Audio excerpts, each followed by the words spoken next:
शाहबाज साहब, बहुत बहुत स्वागत है आपका हमारे चैनल में। आपका भी बहुत बहुत शुक्रिया। तो सर, इस बार एनडीए गठबंधन जो जेडीयू के साथ है, उसके बाद कांग्रेस है, उसके बाद एआईएमआईएम है, तो इन तीनों पार्टियों में से सीमांचल में खासकर लोकसभा सीट पर किसका पल्ला भारी है सर?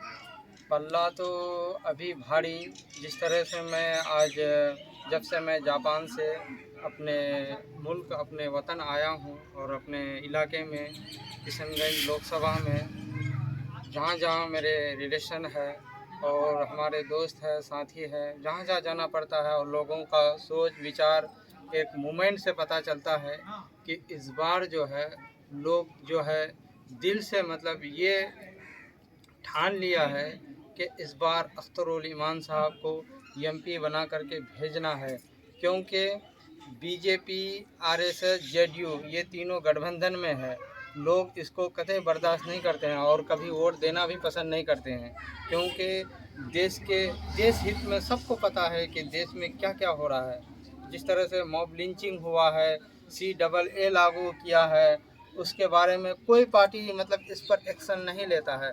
अगर एक्शन लेता है तो वही एक वाहिद जो लीडर है, जो शेर हिंद बैरिस्टर असदुद्दीन ओवैसी साहब है। बाकी इसके अलावा कोई आवाज़ नहीं उठाते हैं। अब दूसरी बात, कांग्रेस गठबंधन में है, आरजेडी बहुत सारे पार्टी है, तो कांग्रेस को जो है बहुत लोगों ने जो है हमेशा से साथ दिया। 70-75 साल अभी होने जा रहा है, तब से साथ देते आया, लेकिन कांग्रेस सिर्फ वादा करते आया और कांग्रेस बीजेपी आरएसएस के नक्शे कदम पर चल रही है। इनके वजह से लोग जो है कांग्रेस को भी पसंद नहीं कर रहे हैं। इसी वजह से इस बार लोग जो है बस एक ही सोच लिया है कि ऑल इंडिया मजलिस इत्तेहादुल मुस्लिमीन को कामयाब करना है और अख्तरुल ईमान साहब को कामयाब करना है। चुनाव लड़ने का अधिकार है, जब सब पार्टी लड़ सकता है हर जगह से, तो हम क्यों नहीं लड़ सकते हैं। तो इंशाअल्लाह देखिए बैरिस्टर साहब का और हमारे अख्तरुल ईमान साहब का क्या फ़ैसला होता है। अगर उन लोगों का जो फैसला होगा उस फैसले पे मैं भी इंशाअल्लाह सहमत हूँगा। तो शाहबाज साहब, क्योंकि आपके पास समय भी बहुत कम है, लास्ट में सिर्फ एक छोटा सा सवाल कि सीमांचल वासियों को आप क्या पैगाम देना चाहेंगे 2024 के लोकसभा चुनाव की जो वोटिंग होना है उसके सिलसिले में? देखिए, सीमांचल के सभी गैर नौजवानों और बुज़ुर्गों, मेरी माँ बहनों, जितने भी लोग मेरे इस वीडियो को, सभी बच्चों से भी कहना चाहूँगा, जहाँ तक ये मेरा वीडियो पहुँचेगा, तो इस बार जो है इस तरह का गलती नहीं करना है आप लोगों को कि बीजेपी, जेडीयू, आरएसएस के लोग आप लोगों को बरगलाएंगे, बहुत तरह के बहुत कुछ वादा करेंगे, बहुत सारे कुछ आप लोगों को कहेंगे, लेकिन उन लोगों के झांसे पे आप लोगों को नहीं आना है। और कांग्रेस तो सिर्फ वादा ही कर सकता है, इसके अलावा कुछ नहीं कर सकता है। इसीलिए आपकी हक की लड़ाई और इंसाफ की लड़ाई और आपकी जो सच्चाई की लड़ाई अगर लड़ सकता है तो वो एआईएमआईएम ही है और अख्तरुल ईमान साहब है। सीमांचल में आप नज़र उठा करके देख लीजिए, कहीं पे भी अख्तरुल ईमान के जैसा, सीमांचल ही नहीं बिहार, पूरे बिहार की बात कर रहा हूँ मैं, पूरे बिहार में एक वाहिद ऐसा अख्तरुल ईमान साहब लीडर है जो इसके अलावा कोई जो है डंके की चोट में और बेबाकी की तरह आवाज़ नहीं उठा सकता है। किसी के अंदर इतना हिम्मत नहीं है कि इसके अलावा दूसरा कोई नेता आवाज़ उठा सकता है, ना लड़ सकता है। इसलिए मैं अख्तरुल ईमान साहब का एक दीवाना हूँ और इंशाअल्लाह आगे भी उनका दीवाना हूँगा, क्योंकि जो सच्चाई की लड़ाई लड़ते हैं मैं उनके साथ हमेशा रहूँगा और हमेशा ही रहूँगा इंशाअल्लाह। बस यही कहूँगा।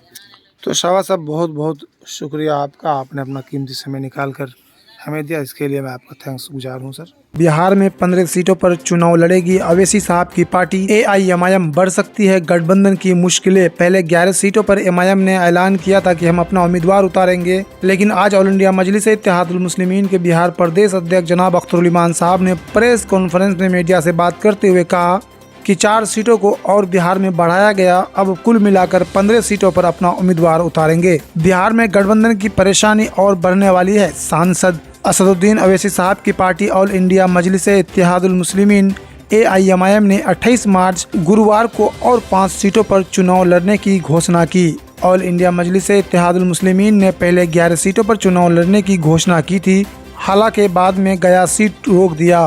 ऑल इंडिया मजलिस इत्तेहादुल मुस्लिमीन के प्रदेश अध्यक्ष अख्तरुल ईमान साहब ने 28 मार्च 2024 दिन गुरुवार को कहा कि ऑल इंडिया मजलिस इत्तेहादुल मुस्लिमीन AIMIM राज्य की 15 सीटों पर अपने उम्मीदवार उतारेगी।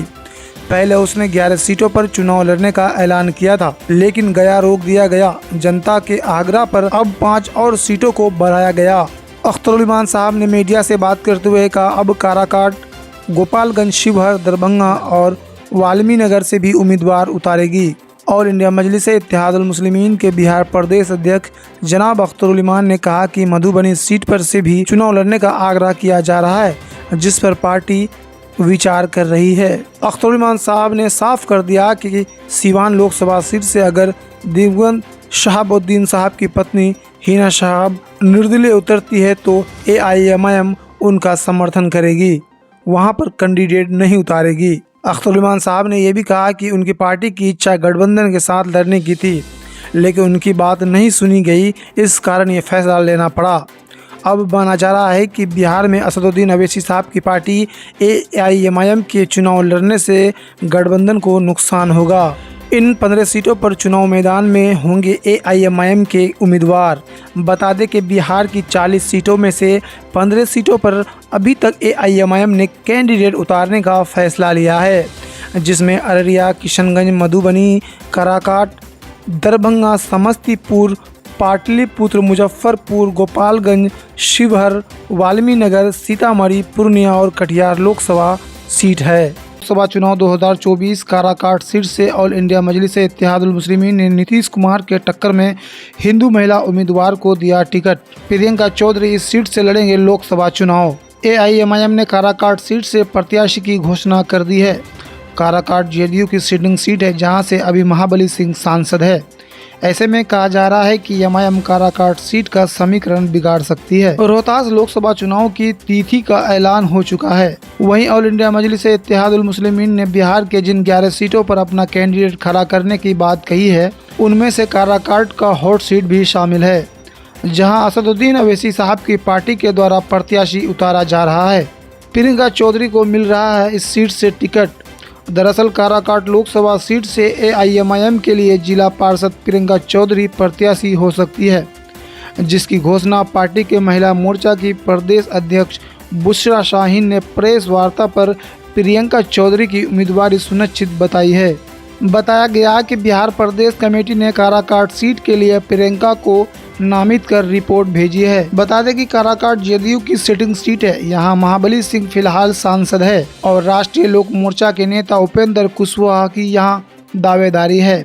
ऐसे में ऑल इंडिया मजलिस इत्तेहादुल मुस्लिमीन की दावेदारी NDA और गठबंधन का समीकरण प्रभावित कर सकती है। ऑल इंडिया मजलिस इत्तेहादुल मुस्लिमीन के नेताओं ने दावा किया कि इस सीट पर उनकी जबरदस्त लड़ाई होगी और कामयाबी मिल सकती है। वहीं काराकाट सीट से लोकसभा उम्मीदवार प्रियंका चौधरी ने कहा, मैं अख्तरुल इमान का शुक्रिया अदा करना चाहती हूँ, क्योंकि उन्होंने मेरी योग्यता को पहचाना और मुझे काराकाट सीट के लिए शामिल किया। प्रियंका चौधरी ने कहा, मैं जिला पार्षद की सदस्य भी हूँ। प्रियंका चौधरी ऑल इंडिया मजलिस इत्तेहादुल मुस्लिमीन की नेत्री सह जिला पार्षद है। आगे उन्होंने कहा कि हमारा जो समीकरण चल रहा है, उसके हिसाब से हमारी कैंडिडेट हमारे लिए पूरी तरह से सूटेबल है। इसको लेकर मैं अख्तरुल इमान साहब को धन्यवाद देना चाहती हूँ। उन्होंने हमारे संदेश को बैरिस्टर असदुद्दीन अवैसी तक पहुँचाया। वहीं ऑल इंडिया मजलिस इत्तेहादुल मुस्लिमीन के बिहार प्रदेश अध्यक्ष अख्तरुल इमान साहब ने कहा कि हमारी कैंडिडेट जरूर जीतने वाली है। गौरतलब है कि ऑल इंडिया मजलिस इत्तेहादुल मुस्लिमीन के नेता और कार्यकर्ता ऐसे इलाके को टारगेट कर रहे हैं जहां उनकी वोट बैंक अधिक है। पार्टी के रोहतास जिला अध्यक्ष लड्डू खान कहते हैं कि उनकी पार्टी पूरी मजबूती के साथ इस बार चुनाव में उतरी है।